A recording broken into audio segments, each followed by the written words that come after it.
আসসালামু আলাইকুম। কি অবস্থা ব্যাকের আনারা ব্যাকে ভালো আছেন নি? আমিও আল্লাহর রহমতে ভালো আছি আলহামদুলিল্লাহ।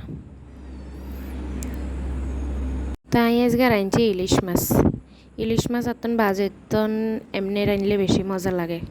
বালা করে কষাই পেঁয়াজ মরিচ দি সামান্য জল দি রাঁধলে মজা লাগে খাইতে। তাই যেন বালা করি পেঁয়াজ মরিচ পরিমাণ মতো সব কিছু দিই, রসুন আদা সব কিছু দিই বালা করে কষা হালাইছি, কষাই মাছ দিয়ে দিছি।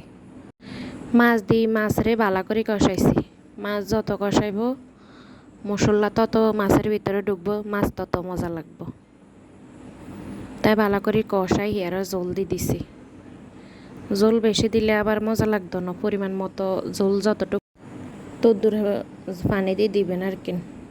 তার যেন রান্না হয়ে গেছে, কি সুন্দর কালার আছে মাশাল্লাহ। হরে আমি খাইতাম বই গেছি। মাছখান অনেক মজাই লাগছে, খাইতে অনেক ভালো লাগছে। তাই আর কি এরকম মাছ একটু রইলে খানা হয়ে যায়, আর বেশি কিছু লাগে না। তানারা বাইকে ভালো থাকেন, আল্লাহ হাফেজ।